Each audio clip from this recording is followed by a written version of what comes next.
ముందుగా సనాతన ధర్మ కుటుంబీకులందరికీ కూడా శుభాభివందనాలు. ఈరోజు నేను మీతో చర్చించాలనుకున్న అంశం శ్రీకృష్ణుడు మోహిని రూపాన్ని దాల్చి ఎవరిని వివాహం చేసుకున్నాడు అనే కథనాన్ని ఈరోజు మనం తెలుసుకుందాం. రామాయణ మహాభారతాలు భారతీయులకు చాలా నేర్పిస్తాయి. మరీ ముఖ్యంగా మహాభారతం ఒక విస్తారమైన జ్ఞాననిధి అని చెప్పవచ్చు. తవ్వి కొద్ది జ్ఞానం అన్నట్టు ఇందులో తెలుసుకునే కొద్ది బోల్డ్ విషయాలు ఉంటూనే ఉంటాయి. ప్రతి వ్యక్తి వెనుక ఒక గతం, ఒక కథ ఉంటాయి. అయితే అందరూ ఒక ఎత్తు అయితే శ్రీకృష్ణ పరమాత్మ మరొక ఎత్తు. మహావిష్ణువు మోహిని అవతారం ఎత్తి అమృతాన్ని సంపాదించిన విషయం అందరికీ తెలిసిందే. కానీ శ్రీకృష్ణుడు మోహిని అవతారం ఎత్తి వివాహం చేసుకున్న కథ ఈరోజు మనం తెలుసుకుందాం. మహాభారత యుద్ధంలో చాలా మంది వీరులు మరణించారు. కౌరవుల కుట్రప్రోడిత యుద్ధంలో పాండవుల సైన్యం పతనం కావడం మొదలైంది. ఈ సందర్భంలో ఒక వీరుడు చేసిన త్యాగం శ్రీకృష్ణుని కంటతడి పెట్టించిందని కొన్ని కథనాలు చెప్తున్నాయి. పాండవులకు మహాభారత యుద్ధంలో విజయం చేకూరాలంటే చాముండికి ఒక గొప్ప యుధుడిని బలి ఇవ్వాలని చెప్తారు. ఈ సందర్భంలో చాముండికి ఎవరిని బలి ఇవ్వాలో పాండవులు తేల్చుకోలేకపోతారు. కానీ అర్జునుడికి ఉలూపికి కుమారుడైనటువంటి ఇరావణుడు తనకు తాను బలికి సిద్ధమవుతాడు. ఉలూపి నాగరాజు కౌరవ్య కుమార్తె.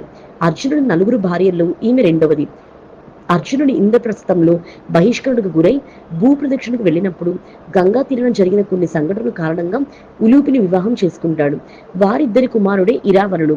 ఇరావణుడు పాండవుల విజయం కోసం తనకు తాను చాముండి దేవికి బలి కావడానికి సిద్ధమయ్యాడని పురాణ కథలు చెప్తున్నాయి. ఇరావణుడు చాలా శక్తివంతమైనటువంటి యోధుడు. మాయా ఆయుధాలలో మంచి నైపుణ్యం కలిగినవాడు. విలువిద్యలోనూ గొప్ప ప్రతిభ కలిగినవాడు. అలాంటి యోధుడిని బలి ఇవ్వడానికి పాండవులకు మనసొప్పలేదు.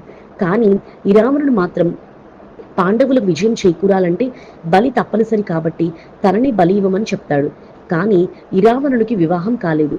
బ్రహ్మచారుడిగా మరణించడం ఇష్టం లేదని తనకు వివాహం చేసుకోవాలన్న చివరి కోరికను వెళ్ళబుచ్చుతాడు. అయితే మరణిస్తాడని తెలిసి కూడా తమ కుమార్తెలను ఇరావణుడికి ఇచ్చి వివాహం చేయడానికి ఏ రాజు సిద్ధం కాడు. దీంతో పాండవులలో విచారం నెలకొంటుంది. ఆ సందర్భంలోనే ఇరావణుని కోరిక తీర్చడం కోసం సాక్షాత్తు శ్రీకృష్ణుడు మోహిని అవతారం ఎత్తుతాడు. ఇరావణుణ్ణి వివాహం చేసుకుంటాడు.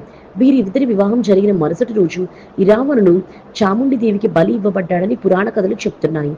ఇరావణుడు మరణించిన తర్వాత మోహి రూపంలో ఉన్నటువంటి శ్రీకృష్ణుడు వితంతువులా మారాడని, వితంతు రూపంలోని భర్త కోసం విలపించాడని కూడా కథనాలు ఉన్నాయి. ఇప్పటికీ కిన్నెర సమాజంలో ఇరావణుణ్ణి పూజిస్తున్నారంట. ఇరావణుని విగ్రహంతో వివాహం జరిగిన మరుసటి రోజు వితంతు రూపంలో విలపిస్తారంట. ఇది ఇక్కడ ఆచారంగా వస్తుంది. తమిళనాడులోని వేల్పురంలో ఉన్న ఈ నపుంసక వర్గానికి చెందిన ప్రజలు ఇప్పటికీ ఈ ఆచారాన్ని పాటిస్తున్నారంట.